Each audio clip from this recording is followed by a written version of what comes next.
All right, and welcome back, everybody, to the fourth session of the day. Fourth, I think. I've been doing this for 3 days straight. I've lost count. The fourth session of the day, we have with us Brittany Reeves, the co-founder and co-lead instructor of Mordhau HEMA, and you're in Arizona. Is that correct? I am, yeah. I'm here in beautiful, sunny Mesa, Arizona. And Justin Aucoin, it is Aucoin, right? Sure, close enough. Right? Sure, why not? He is an author, swordsman, fencer, reenactor, and all-around great guy. And he's joining us from Boston, Massachusetts. So really a cross-country meetup here. So let me bring up the so we'll start with some basic background stuff. Tell us a little bit about you guys. Brittany, why don't you go first? How tell us a bit about yourself. Yeah, sure. Okay, so my very first historical European martial arts class happened way back in 2011. And I am just a few months shy of my 10-year anniversary, my HEMA-versary. But in that time, I actually started originally in Vancouver, Canada, and that's where I kind of started doing HEMA. And then in 2018, I broke from my original HEMA club that I started with. I came down to Arizona. I founded my own HEMA club, Mordhau Historical Combat, with Kyle Griswold, and we've grown a huge amount. But my love for swords and history and stuff really actually started much earlier than all of that. I wasn't one of those kids that played with swords. Everybody's like, yeah, I swung sticks around. I didn't do that. I was a nerd. And instead, I was super into history, and I got my Bachelor of Arts degree in Ancient and Medieval History from the University of Calgary with a minor in art history, and that's sort of where it started. And then I was like, wait, I don't have to be a nerd forever. I can be a sword jock instead. Yeah. Justin, how did you get started? How long have you been doing this, and how did you get started? Yeah, so I started fencing a little bit after college. I started like foil with my like local Olympic club. Had fun with it, but decided that it wasn't like realistic enough for me. It was like enough. It was too sporty, not like swords, swashbuckling kind of stuff.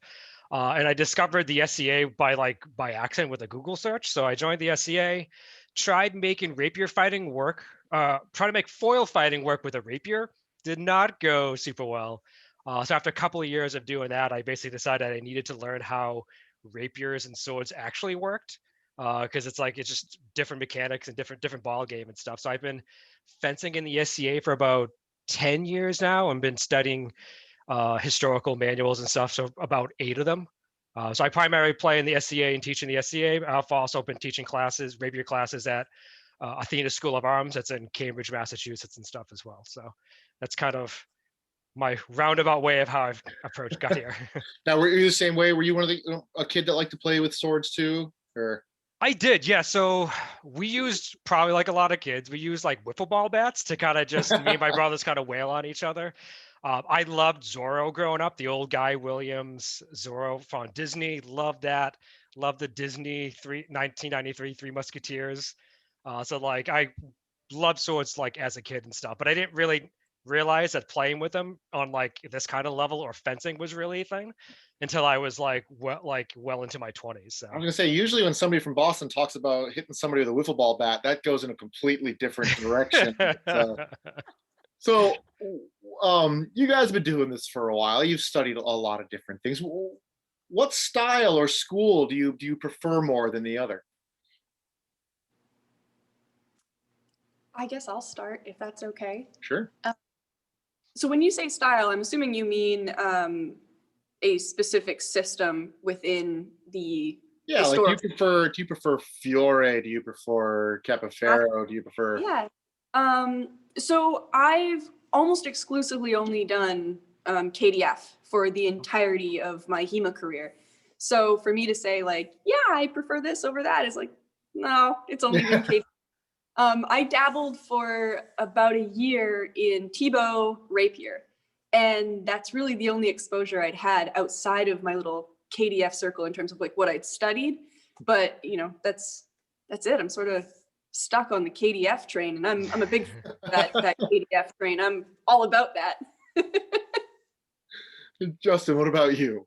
Yeah, like being a primarily rapier fighter, like I've really jumped on like the Italian train and stuff. I've dabbled a little bit in like destrezza, like the Spanish fencing and stuff. But like because Italian was much more accessible and widespread when I started studying this stuff, like there wasn't a lot of destrezza stuff other than what like Puck and Mary Curtis were like putting out and everything, that like it was much easier to jump on Italian, and I just kind of stuck with that. So even when I pick up all the weapons, like if I'm doing side sword, if I'm doing like long sword, I still like will diverge closer to like like Fiore, like the Italians and stuff, because there's a lot more crossover with the language, so I'm gonna be able to pick up things a little bit easier. But if I'm at an event and someone's like, "Hey, there's a German class," I'll be like, "Sure, let's see where the crossovers and divergence kind of come from." But yeah, I'm primarily Italian. So, but though, Brittany, you just said that you're on the KDF train here, though. But I follow you on Instagram, and if anybody check out her Instagram. She's always putting up great stuff. Saint Leafy, right? Is that what you're under? Yeah. Yes. Saint.leafy. I'm sorry. What is it? At Saint.leafy. That's right. Justin, well, we'll get to him. He also has one too. He has the tavern night. So he has a great one too. But so looking at that, you've tried a lot. You say you're on the KDF train, but you've tried a lot of different things. I mean, you do cutting. You did like a cutting demonstration on the East Coast where you came out in like 4-inch heels or something, and cut, wasn't that? You've also done you've been doing the HEMA, and you've been sort of dabbling some of the Bogart training too, haven't you, lately? Yeah. So I have, in my opinion, I like to have a really holistic approach to martial arts, especially historical martial arts. So I've tried, as much as I'm like, oh, I'm on the KDF train, I really try to get as much experience with everything as possible, only because I don't know everything. And the best way for me to learn more is to ask other people and gain experience. So I've done a lot of stuff. When I started getting into cutting, which was, oh my gosh, I don't even know how many years ago now. I was really bad at it. Like, I think we all are when we yeah. So it's something that's really, when I started, it really opened up my mind to how we use swords, because I'm like, I couldn't cut. And I'm like, well, that doesn't make sense. I've been training with a sword. You'd think that everything I'm doing should just immediately translate to that. And it should. Like, good, proper training should allow you to cut really well. But without ever having done it, I didn't know any better, right? So then now when I have my own students, I'm always really happy because they go and do cutting, and the very first time they cut, as long as they're not psychologically hung up on like, oh, sharp sword, their mechanics are good and they can cut decently well, So adding that to my practice, it was like, okay, there's one more piece to the puzzle. And when people don't do cutting, I think that they might maybe miss a couple things about how we utilize swords and how swords may have been utilized in the past. And I could go on and on about all the different things that I've done, which sounds really like narcissistic, but I'm sure I'm sure you guys have more to add in regards to having a holistic approach to martial arts. That sort of adds what we had. We've had a couple of speakers you might not think you've worked with. We had Beth Hammer, who runs Sword Squatch, on yesterday. 2 days ago. That. I don't even, time means nothing anymore. And then we had Tan Smith. She was on as well. And they both agreed that, sport helps sport. So basically it doesn't matter what what other sport you're doing or activity you're doing, learning how to move and to do things is going to help you out.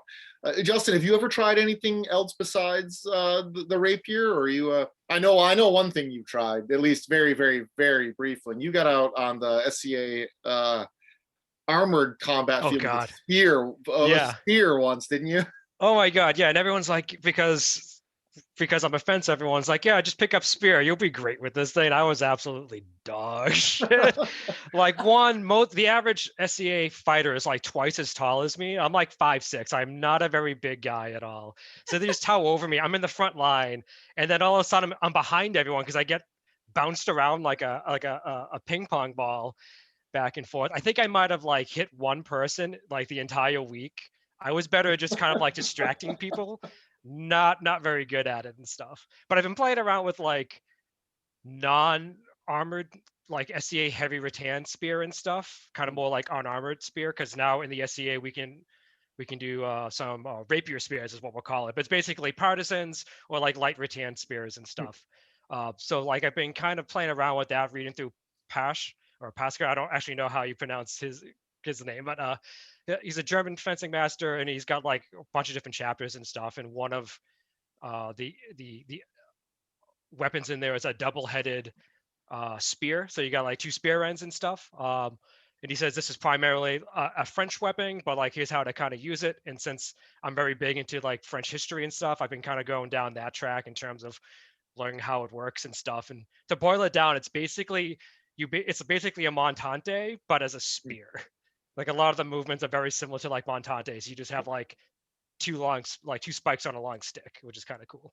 But you learn the hard way that you got to make sure both spikes are fastened correctly, don't you? Yes. Yeah. So like we quickly like shaved it down so I can put on like the rubber tips on this thing. I'm just swinging around in the park, and at one point one tip flies off. Not a big deal. Another time it fell off and my hand slipped, and there goes the spear 25 yards down the field. Fortunately, I was like away from everybody.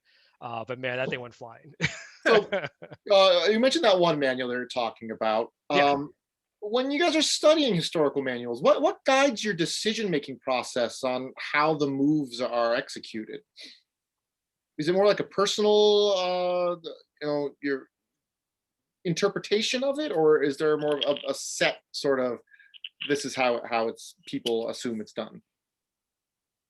Yeah, so like I said, I try to have a really holistic approach. And obviously, I think the first thing I usually do is I start with just reading the text and seeing what I can pick out of the text that's available and be like, okay, this makes sense, tells me where my foot goes, what the hand does.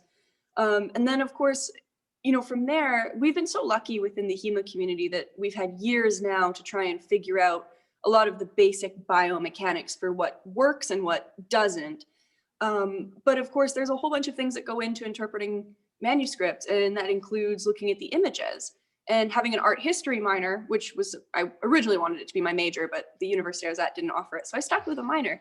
That was really exciting for me because I can look at the images and there's so much more to it than just, oh, they're holding it this way, or they're holding the sword that way. Or sometimes there are manuscripts that don't even have any images at all, or the images are really, I don't want to say bad because I don't like judging art that way, but they're not anatomically accurate. You have like weird elbows that bend in the wrong way, and you're like, wait, what? But I try very hard to recreate it as best as possible, but also blending it with art history, modern kinesiology, and sports science, and all of the other things that I've learned from really well-established martial arts after dabbling in Brazilian jiu-jitsu and doing catch wrestling and stuff, submission wrestling. I really was able to start picking up how the body would move in a more sound way than having no wrestling background at all. So I really try to create stuff with a whole bunch of different perspectives. And do you guys prefer when you're trying to decipher these manuals, do you prefer illustrations to just text, or? I mean, it definitely helps to have like that extra context and stuff, especially if the writing is vague or not very clear. At least you have hopefully a snapshot, like an accurate snapshot, at least of one portion of the movement. But sometimes the artwork doesn't quite match up with the writing, and that kind of depends on like translations and stuff as well. But like a lot of the French fencing manuals, like they just didn't have pictures. So like you better hope that they're a very good technical writer, or you're going to be lost a lot easier and stuff. Yeah, for sure. I agree. I think if you have the images with it, obviously that's just another bit of information to work from, which I think is awesome. But I do think that there can be a tendency to like fixate or hyper focus on images in a way that is maybe detrimental to being able to recreate it. Getting really caught up on like, oh, well, the wrist is bent in such a way. And then if you know anything about like, you know, kinesiology or biomechanics, you're like, well, maybe not. Or if you understand like art history and the progression of artistic advancements, things like perspective and how that changed through history, you know, you could look at something like, let's say, Meyer's Art of Combat and look at that and be like, okay, that's going to be a lot more anatomically correct and probably have a much more accurate reflection of what they were doing than something like, you know, the 133, for example, which is maybe not as accurate in terms of just anatomically depicting the figures, right? So, you know, use what you've got, but also have your discretion. And that's why I think, you know, you kind of add a whole bunch of different layers to it and try and be holistic in your approach. I'm going to say that word a lot today, holistic. It's our buzzword for the day. The word of the day is holistic. So, Yes. so you seem to be approach the HEMA from, you both seem to approach it from similar, but also sort of different ends at the same perspective. I mean, Brittany, you, from what I've seen of you, you approach it from more, you know, competition driven aspect. And Justin, I'm not saying you're not competitive, Justin, but you seem to approach it from more of the reenactment side. You know, so it's like you're out there when you're fighting, you're in more accurate garb, and Brittany, you tend to be more like what I've seen as modern, you know, modern sporting equipment. How do you feel the changes? Does this change how you interpret the manuals, or does it not matter what you're, you know, how you approach it like that? For when I don't feel like my approach in garb or out of garb is any different, other than when I'm fencing in the SEA, I'm wearing like that Cavalier Musketeer style boot, so I have more of a heel, so that kind of changes how I land and push off. But beyond that, I don't feel like, at least for how I dress in the SA, really changes how like I approach versus if I'm like in gym clothes, Hmm. kind of stuff. I really still try to approach it as like a martial arts and stuff. And when I'm teaching, I'll be like, hey, this is a move in this book. It might not be the best thing to do in a tournament because you can't actually run your opponent through. So you're more likely to maybe get like hit as well in the process. But here's some ways you can kind of like modify it and stuff. So I always try, even when I'm teaching, I try to make those caveats between like, here's what the book says, here's what you might need to do like in a tournament if you're like really caring about winning and stuff. Brittany, have you ever tried reenacting? Or would you be? Can we get you out to reenactment one of these days? You know what? Actually, I've always kind of wanted to get into it, and the only reason I haven't is just time, personally, which is something I don't have a lot of. As you know, and every time I do think I have free time, I end up taking up something like, you know, oh, I'm going to do Boo Hurt, I guess, with the one night a week that I have extra. No, you know, I think that Justin, you're totally right. I don't think that when you're trying to do it as a recreation or as a sport, that physically a whole lot changes. But you're right, the mentality and the goals of each sort of section of sword stuff is different, right? And when those goals change, that's the big factor. So, you know, when I'm in a competition mindset and I'm looking at HEMA through a sportive lens, of course, I'm trying to think about like, I want to go for the deep targets only. I want to get the most points available to me with as little points against me as possible. And, you know, martially speaking, yeah, you want to hit and not get hit. But when you're looking at it from a sportive perspective, sometimes it could be like, yeah, I'm going to go for the head and not worry about the afterblow because an afterblow only negates 1 point. So I still get 3 points and they get none. Or, you know, gaming double hits and stuff, things like that exist. I try very hard to not let that influence my fencing all that much anymore. My perspective on sportive or competitive HEMA has changed a great deal since I founded Mordhau Historical Combat. I originally started with a club that was extremely competitive and tournament oriented and very, very divergent from a lot of the source material. And, you know, that's what they did. And that's where I started. I didn't really have much exposure otherwise, right? How do you know what you don't know, right? But their approach was very, very sportive and it has its benefits. But of course, when I kind of went and did my own thing, I wanted it to be a little bit more in line with the historical sources. So I tried very hard to keep my fencing more accurate in that regard and try not to game the rules as much. But it is definitely a factor, right? I mean, it exists. You know, like sometimes if you're there to win, you're there to win. And if you're there to learn, you're there to learn, right? It just depends on what your goals are. And you have to be really honest in your interpretation with what your goals actually are.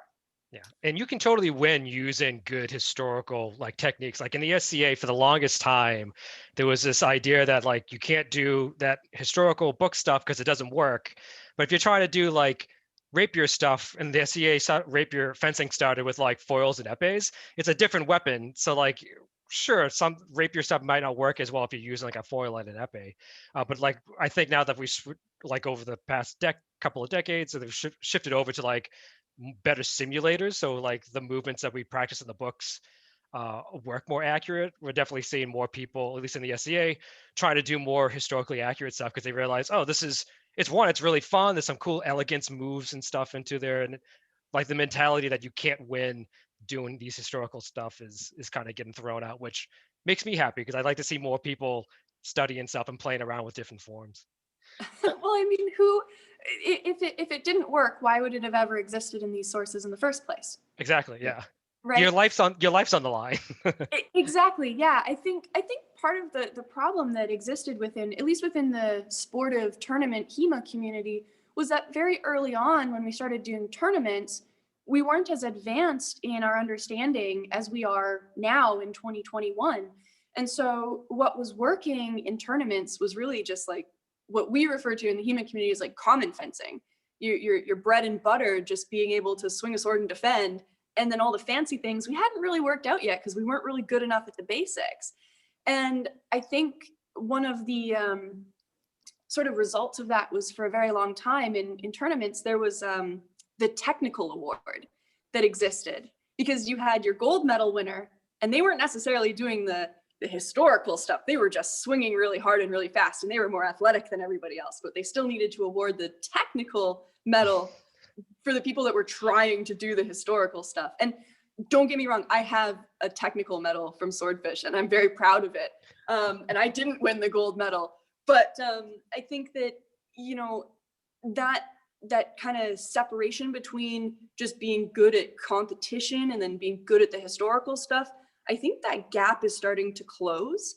And now you're actually starting to see incredible fencing that is historically quite beautiful. You're starting to see like things like, I'm going to use a lot of German terms here, Absetzen coming up. You're seeing the Durwechsel coming in, and it's more than just your cut, parry, cut. Now you're starting to see a lot more of the techniques, and they're winning people medals, so I think that gap is starting to close.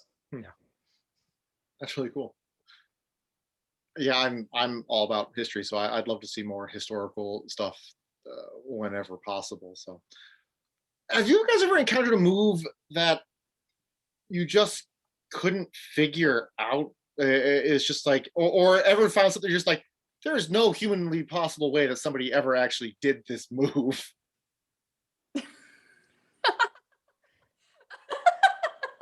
I Yes? don't know. You don't know? I don't know. I'm trying to think. Like there's some crazy lunge poses in like Latouche. He's like a late 17th century French fencing master, and he's got like a big, deep lunge. Like you need to be super flexible. I totally believe that someone can do that. That person is not me. I have very tight hips and cannot get that low to the ground on a lunge and stuff. That's the only thing that jumps out at me because I read that recently. But it's not humanly impossible. It's just I can't do that. Yeah, I've experienced that a number of times, and not so much like it's not humanly possible, but more like I'm reading the sources, I'm looking at other people's interpretations, I'm not, as satisfied with it, and I'm like stuck on it for like weeks. And then eventually, I don't know what happens, some light bulb just turns on and I'm like, wow, I don't know how I didn't know that. But like, you have people that like disagree on techniques. I was having a really interesting argument. I say argument, it was more of a polite disagreement about Shielhao recently. And it was like, well, we were both right. It just kind of depended on which source you were referring to and how exactly you wanted to interpret that. Um, I think that's sort of the thing, is that there is no set standard for exactly how to do things, and it's always open to interpretation. And people get really protective about their interpretations, and I think that can be kind of detrimental too. You've always got to be somewhat open-minded to the possibility that you might be wrong. I've been wrong before, you know, and you need to be able to like accept that and learn from it, you know? Yeah, I super agree. And I feel like the purists out there can easily scare new people away who are like, I've just picked up my first historical manual book. I'm interpreting stuff. And it's like, if someone's like, no, you're wrong, it can kind of scare people from wanting to continue down that road and stuff. But also, like Brittany saying, like, situations, yeah, you might want to use technique A, or this other situation might want to do technique B. There's always a give and take on what you do, like recovery from a lunge. Gigante says to pull your head back, and that pulls the rest of the body back. Where like Fabris says to take the step back and kind of keep your sword out there the entire time. Like, they're both good. It really depends on what you're prioritizing on any particular move and situation and stuff. So having that open mind, like Brittany's saying, in terms of like, you might be wrong, the situation might be different. Having more tools for your toolbox for approaching a fight or teaching people, I think is also really good and stuff. So having that curiosity and open mind, I think, is super useful in this field. Yeah, definitely. I mean, don't get me wrong. There is definitely like absolutely wrong with something. And you never want, like, as an instructor, you know, my students will come in and be like, oh, I read whatever on Wiktenauer, or I saw this on a YouTube video, and, you know, this is what I think it's going to be. And they're doing something that's like physically unsafe, that could like damage their knees or cause tendonitis or whatever. I'm going to tell them, like, I'm going to make no bones about it and be like, no, what you're doing is wrong. And this is sort of the way that we do it. And this is why we think that it works. But I'm not going to look at another person who has a lot of credibility within the community saying that they're going to do it one way and I'm going to do it another. And I'm going to be like, no, you're wrong. Right. As long as it's still safe and it's not going to cause any injuries, I'm all for the potential of me being wrong, you know, but there's definitely wrong ways to do stuff. Yeah. As like, I do personal training on this. Yeah, I do personal training on the side. So yeah, anything that's like, you're going to hurt yourself, either short-term or long-term, definitely will like step in for that. Cause that, you know, if you want to be in it, do this for a long time, you need to take care of your joints, at least at bare minimum. Yes. So what challenges would you say you face in your training? What's like one of the biggest challenges that there is in studying and being a practitioner of this? So I guess it depends. When I first started, and then when I was like kind of coming up in the tournament scene versus now as an instructor, those challenges are entirely different. What I struggled with when I first started was I didn't know how to use my body, and this is something that I think people take a lot for granted, is just the concept of physical literacy. And when you're a kid and you've been doing a lot of sports or a lot of physical activity, you build physical literacy so that when you get into something like HEMA, for example, in your adult life, you are very comfortable with moving your body in certain ways and having the cognitive control over your muscles and having that brain-body connection. I didn't have that, or well, not very much of it. I was, like I said, I was a nerd, man. I was just into that book learnings. And I go and I pick up a sword. I was a gangly 19-year-old. I was like, you know, 95 pounds. I could hardly lift the thing. It was really, it was a hard struggle for me, man. And those were my challenges, was just having to train my body, my physical self, to be able to use a sword, or just being able to coordinate my handwork and my footwork and, you know, utilize all of the muscles in my body to do the thing that I want it to do. And you know, there are some people, like, as an instructor, you see people come in the door and they just get it, right? You tell them, okay, do this. And they're like, yes. And you're like, what? Like, have you done this before? And they're like, no, I played football for, you know, 8 years of my childhood. but they're like 19. So that's like almost, that's like their half of their life, you're okay, so you've got a very high physical literacy. And then you have another person come in who's never done anything. They've been sedentary their whole life, and they're just interested in HEMA because, they played Diablo as a young person. And they come in and you're like, okay, do this. And they're like, ah. And you're like, whew, okay, we've got a lot more work to do. So as somebody just starting out, learning the control over your body, that's one of the biggest challenges.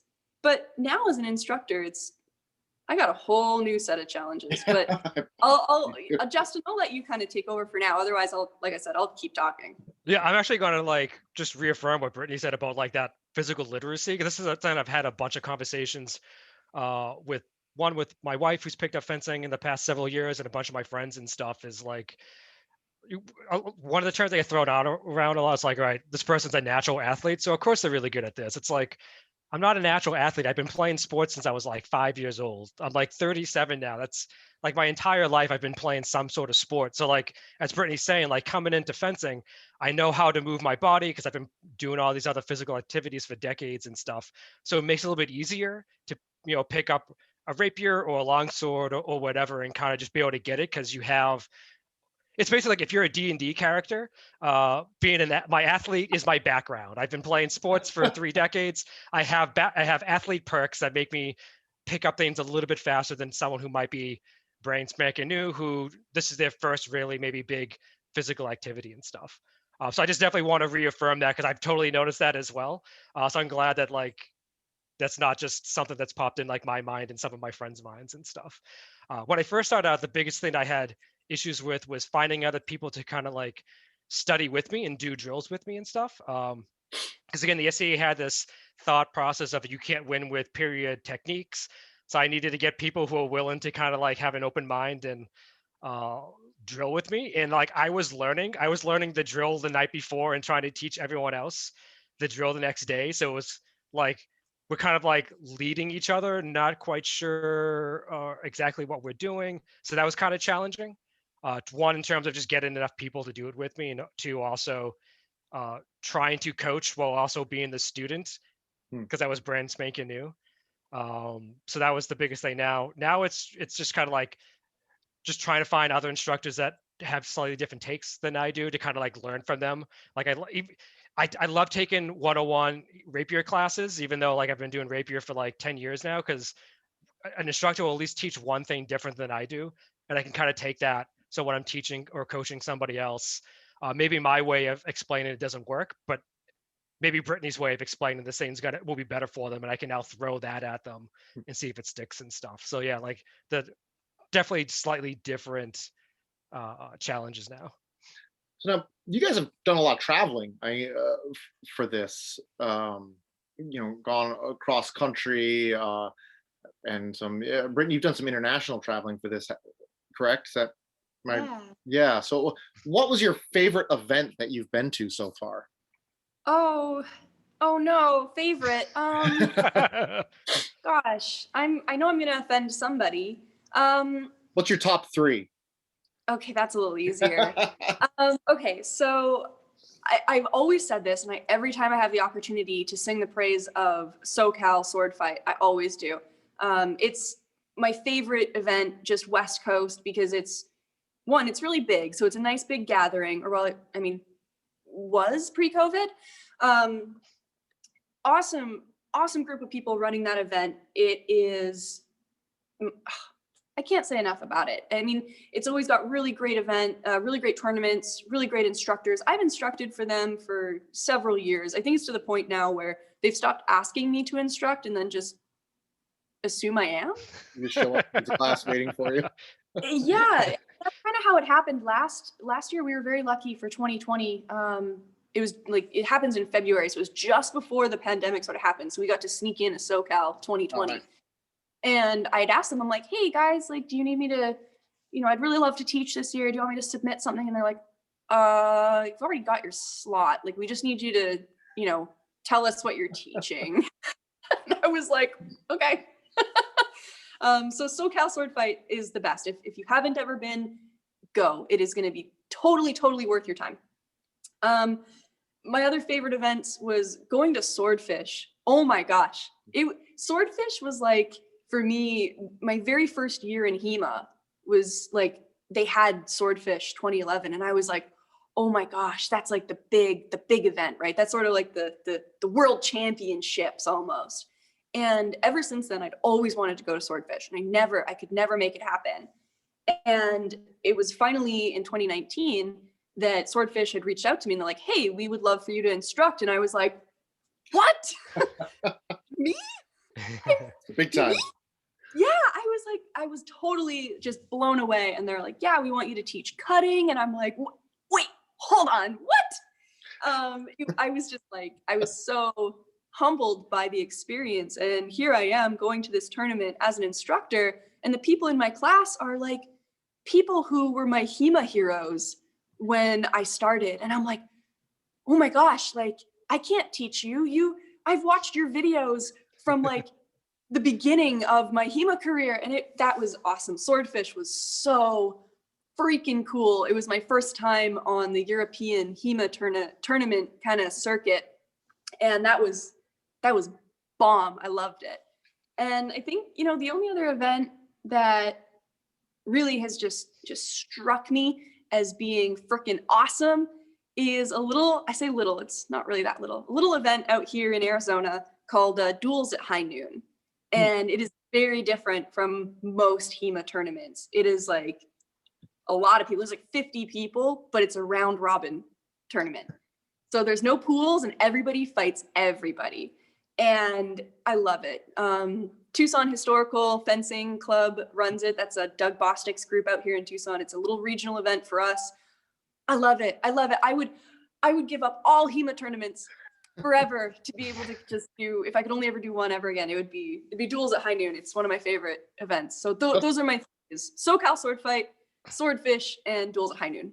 Justin, Duels at High Noon, that sounds up your alley. We'll get It does. I should try to head out to that. That sounds great. What about you? What's your favorite? Or if you can't pick a favorite, I'll let you do the top three too. I think for me it's VIS, the Vancouver International Sword Symposium, because that was like my first like big like HEMA kind of like go to study kind of event. So like it has a special place in my heart, just in terms of like going to all the different classes, seeing a bunch of people from different schools that I've known through like talking on Facebook and all the other forums and stuff, and kind of like get to meet in person. And because I always would go with like a small group of my friends that also fence out here and stuff. So it's like a little like group mini like fencing family vacation. That for me, like there's just a whole bunch of stuff about it that has like really good positive connotations and stuff for me. So yeah. I loved VIS. I went for the first time last year. Wait, when was the last one? 2020. Last year. Yeah, it was right before the pandemic closed everything down. Yeah. Yeah, I loved it. That's where I did my high heels cutting demonstration. Yeah, I was there. It was super goddamn impressive. Like I think cutting in general is like really impressive. And then like Brittany comes out there with like heels on. I'm like, oh, she's gonna probably kick them off, right? Nope, kept it on, chopping all the mats perfectly clean almost every single time with the heels. I'm like, this is unreal. This is so cool. There's such a funny story to that, actually, the high-heeled cutting. So Si Hong Fu was sort of my like host there, and he was helping me roll the mats, and he set up the cutting stand. He made sure everything was like ready to go. And I had my little wrestling shoes, which are like perfectly flat, very grippy, and that's what I cut in all the time. But I show up because it's like the gala, right? So I show up in this black dress and these like super high heels. And I'm like, okay, I got to switch my shoes. And Si Hong was like, no, wear the heels. And I'm like, dude, I've never cut heels. Like, I have no idea. He's like, no, just try it. I mean, what's the worst that could happen? I'm like, do you want the list of the worst? Fall, slip, break my ankle, cut myself, cut someone else. I don't know. And he was like, well, and he kind of just takes my shoes from me, like my wrestling shoes, like, well, I'll just hang on to them right now. And then go introduce yourself and go like explain what you're doing, and then you can put them on. And I'm like, okay, that's fine. And I was so nervous. So I go out there and I'm like, oh, hi, I'm Brittany. Bullshit. And I'm like, okay, well, let's do some cutting. And I look at him to like go get my shoes or bring my shoes. And he just like, I'm standing there in this crowd of people. There's cameras. My father's in the crowd watching me.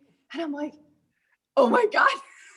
So I totally had to wing it and bullshit my way through it. And it worked out, I guess. It was so cool. I Obviously, didn't realize that was not planned. That makes it even more amazing. Fantastic. I did not intend to cut in high heels at all. That was not the plan. I brought shoes for it and I just had to wing it. And thankfully nothing bad happened. But yeah, this was a really cool event. I really enjoyed it. It was the first event I went to that had 0 tournaments, no competition, and I could just be there and engage with people and learn. And it was awesome. I really liked that event. It was very cool. That might That's be what I my like about it. that might be my favorite story I've heard so far this whole conference. So so now those are the ones you've liked. Is there an event that you haven't been to that you were just dying to go to that you would? Yeah, there's a long list, man. I mean, other than any event, because we've all been stuck at home. Yeah. Yeah, there's a lot that I haven't been to that I think I would really like the opportunity to go to. There's a couple in Mexico that I've always wanted to go to, just never had the opportunity. I was in talks with one of the events down there to have me as a guest instructor for 2021, and obviously that kind of fell through. But yeah, I would love to go and compete in Mexico or teach in Mexico. But I think the one thing on my competitive bucket list that I haven't been able to do, I am waiting for a Canadian HEMA tournament to happen that I can get to. Every time I've tried to go and compete in Canada, it's failed. And when I say it's failed, I mean like the event ended up having something go wrong or I couldn't make it or whatever. I have never, despite being a Canadian citizen, I have never competed in my home country, Just like, ever. Ever. So that's on my list is like, Canadian events, like hit me up. Let me come do the thing. I need to compete on Canadian soil before I retire. And I'm very close to retiring from tournaments. At the ripe old age of you said 29. 29, yeah. Excuse me, I have to go get my walker. I'll be right back. Justin. It's just tournaments. Tournaments. Just tournaments. It's a lot of work, man. I don't know. It is. Justin, how about you? Event dying to get to? I definitely want to go to RASP, so the Rapier and Saber Pedagogy that the Decatur School of Arms down in Georgia teaches and stuff. Because again, it's a teaching and learning kind of thing. I really like at this point in like my own fencing career, like I like competing and stuff, but I really just like nerding out and learning and just like studying kind of stuff. So like I'd love to go to that. I'd like to Swordfish, definitely really cool. Love to go there. I know a bunch of my friends want to go to Sword Squash, so I'm sure I'll probably tag along with them because again, traveling to events with your friends is always a good bonding experience and stuff. So those, and then just kind of like you're saying, like we haven't been to an event in like a year now, so literally anything. Practice in somebody's backyard sounds like the best event in the world right now. Well, all right, we're going to open it up now to some questions. See, I'm sure there's some people that would love to ask you all some questions. So if you have a question, or you can either unmute yourself and ask it, or write it in the chat and I'll read it out.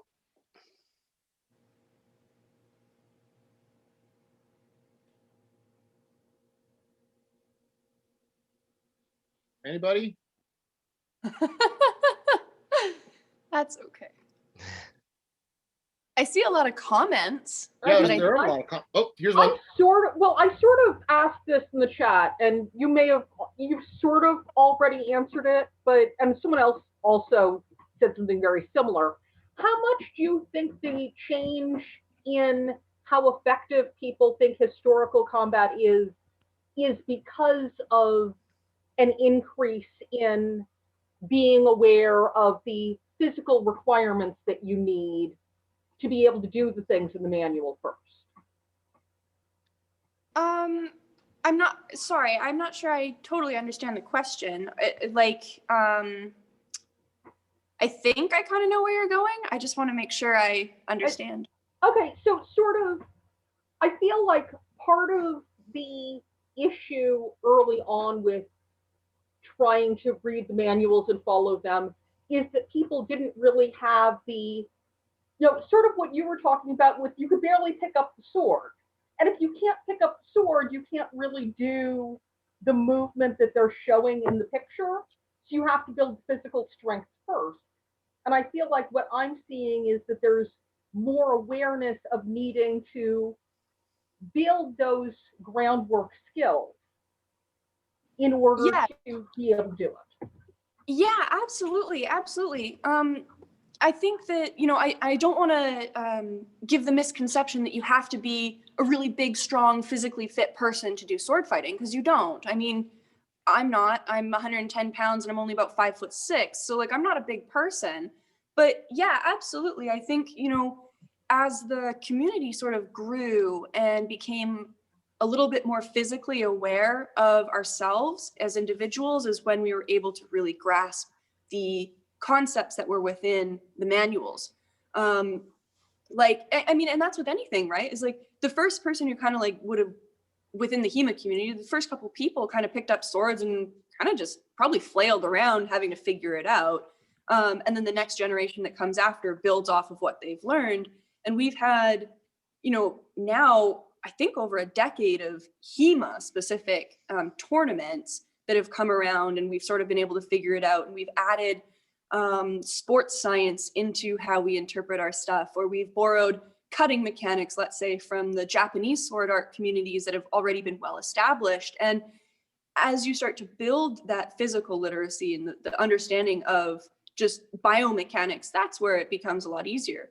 But if you're kind of starting from a position where you've never done anything physical, and something like, opening a jar of pickles is maybe difficult for you, you're gonna have a little bit more struggle. But those things are always fixable. And I say that as if it's, it's a problem. It's really not. Everybody's in the body that they're in and at the stage of fitness that they're at. But it does make it a lot easier when you have control over your body and you have the physical abilities to do things, for sure. Yeah, there's definitely a little bit of like catching up if you don't have that background or whatever. But like, I feel like you're saying, like we're like a few generations kind of deep into, recreating this kind of stuff, bringing in like outside influences like modern sports science and all that kind of stuff. So I think we're getting better at teaching people how to catch up and how to understand how to move their bodies and making adjustments based on their fitness level, their experience, any kind of like health or fitness injuries. Like if you have bad knees, how do you like work around that still makes you like enjoy the sport, enjoy what you're doing, and still not like further damage your joints and stuff. So I feel like we're getting better at that. But it's a process, because you have to kind of like leave the community, grab that knowledge, bring it back in. So it's a lot of like leaving and then coming back, leaving and coming back, leaving and coming back. I think we're also, from an SCA standpoint, we're working past that stigma that you talked about earlier, that you can't win with the historical moves, and we're learning that you can. So we're going to go on to Tristan Tabor next. He's had his hand raised up and has been waiting to ask something. Hi there. Thank you both. So I know a number of sports, as well as, sort of the iconic Zen monastery has like, training by carrying buckets of water up mountainsides. Do either of you have a sort of a co-sport or something along that line that you recommend or cite as being helpful in your practice? I do, for sure. Yeah, there's a lot. It kind of depends on what your goals are again. And I spoke of goals earlier. For me, I found that wrestling, any kind of wrestling martial art, has been really, really beneficial. I know that in Fiore, in the Italian tradition, as well as in KDF, all fencing is grounded in wrestling first. And most people are like, I want to learn sword fighting. I don't want to learn wrestling. But you're like, well, you kind of need to know how to wrestle before you can learn how to sword fight. Now, of course, you can kind of chicken and egg it, right? You can learn sword fighting first and then do wrestling. But if you're doing it together, or if you have a foundation in wrestling, once you get into some of those closer plays, it becomes much easier. So I always say, hey, if you want to cross train in something, cross train in wrestling. Obviously, modern Olympic fencing has a lot of merit as well. I've known a lot of people that have crossed over into that or had a background in that had helped them a lot. I haven't done it personally, but a lot of other things that I think are helpful is just weightlifting. Any kind of general exercise regime is going to be better than nothing. And then what else? Obviously, any of the JSA, I say JSA, that's sort of an umbrella term, the Japanese sword arts community, anything in that regard can be really, really helpful. I mean, heck, I've known one of the best fighters we have on the floor here at Mordhau. She's a dancer, you know? So really, I mean, you can adapt any sort of physical thing and have a way for it to benefit you in HEMA. You could have done football, you could have done badminton, you know, you have really awesome hand-eye coordination. So I don't want to dismiss any kind of sport, but yeah, I think the best one at the top of my list for sure is wrestling. But I don't know, maybe Justin has a different opinion. Yeah, like, so it kind of depends. Like, yeah, like you said, like, it depends what your goals are and stuff. I like weightlifting just because I just kind of enjoy that. So like, again, any kind of movement is good. So like, I try to lift on the heavier side just to get like stronger, but also mix in some power, because, you know, being very strong in my legs is great, but if I can't translate that into explosive power in my lunge, I can't get the full benefit of that.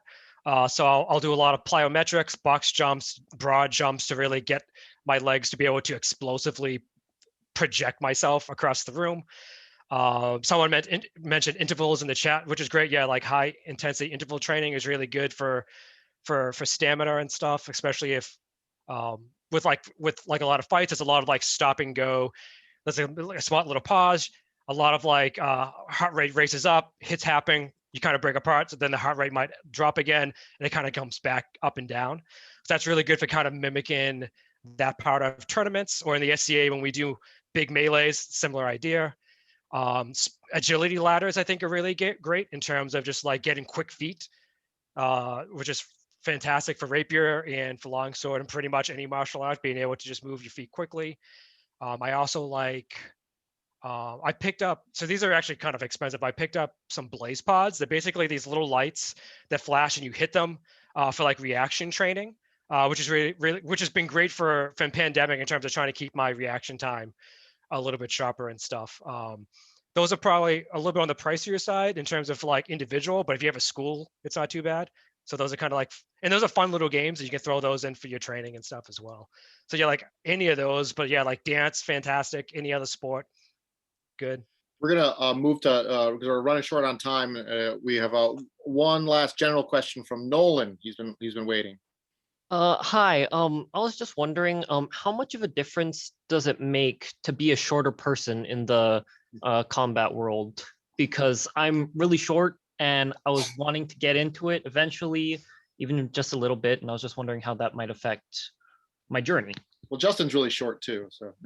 Yeah, so like I'm only short.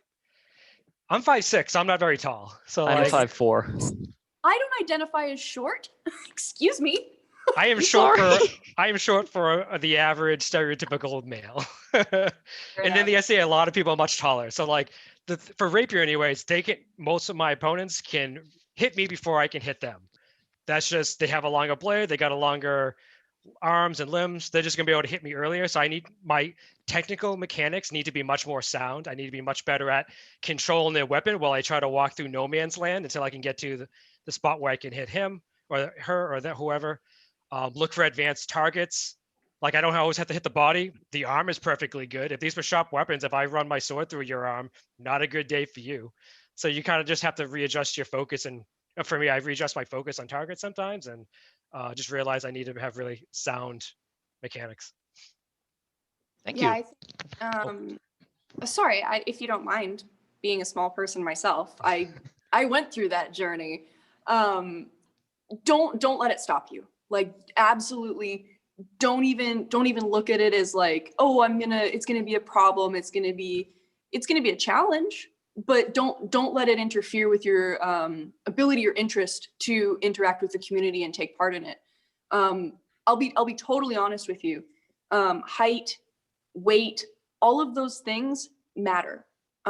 You can do things in your training that help negate that. So certain techniques that you want to try and utilize that'll help try and negate the fact that maybe you're the shorter or the possibly underweighted opponent. You know, it's just like with wrestling. You know, there's a reason why something like UFC has weight classes, and they try and have, you know, within 5 pounds of each other. I mean, these things matter, right? And again, it depends on your goals. If you're looking from a sportive perspective, yeah, weight classes are useful in trying to match up equal opponents and just test their skill. If you're looking at it from a martial perspective, the chances of you running into your doppelganger and fighting them and everything being equal is very, very slim. So recognize that you are going to have certain advantages and disadvantages. Being small can be good in some cases. You're less of a target, let's be honest. And, you know, other times it might be more frustrating because you have shorter measure, for example. But it doesn't really change how you're necessarily going to interact with the community or learn how to sword fight. You're still going to be able to do all the same techniques that everybody else is going to do. You just got to be a little bit smarter in the fight. That's my opinion anyway. But it matters. It just also doesn't matter. All right. Last question for you guys.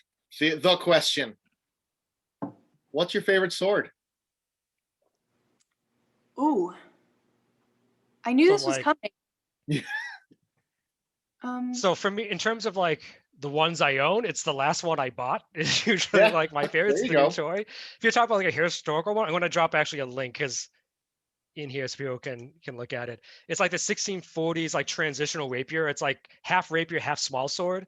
I'm actually getting a recreation of this made, but with some tweaks because I don't think this is sturdy enough to be able to handle SCA and HEMA combat long-term kind of stuff. But I just really like the smaller like Keons and the overall hilt and aesthetic of that particular rapier. I think it's just really pretty and elegant. Ooh, well, everybody's like dropping these cool, like historical sourced. It doesn't like, have to be anything. It could be whatever your personal favorite is.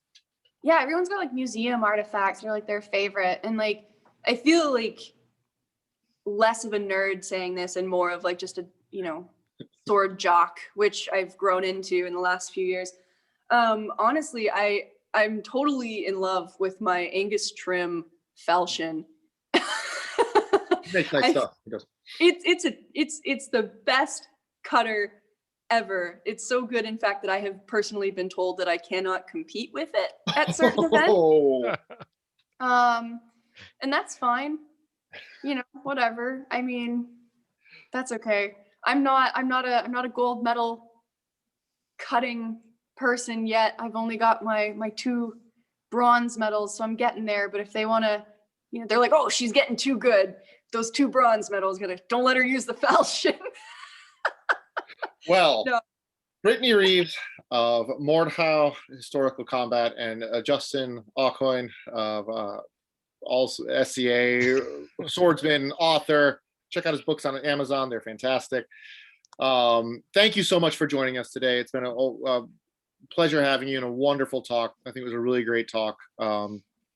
If you feel if you have web pages, drop your links now. And we'll or put them in the chat and we'll make sure. You guys sent me links too, so I can get those up on the web page and stuff as well, so people can check you guys out. But thank you for being here. Coming up next, we have our final session of the weekend. It is entitled "It's Dangerous to Go Alone: Epic Swords in Gaming." So we'll be talking with Benjamin Higgins, who is the manager and social media manager for Quarterstaff Games in Burlington, Vermont. So we're going to take just a brief break so everybody can stretch their legs for just a minute. We're going to maybe a 2-minute break, and then we will be back with him. Thank you, Justin. Thank you, Brittany. Thanks, Matt. Thank This is great. you. Bye.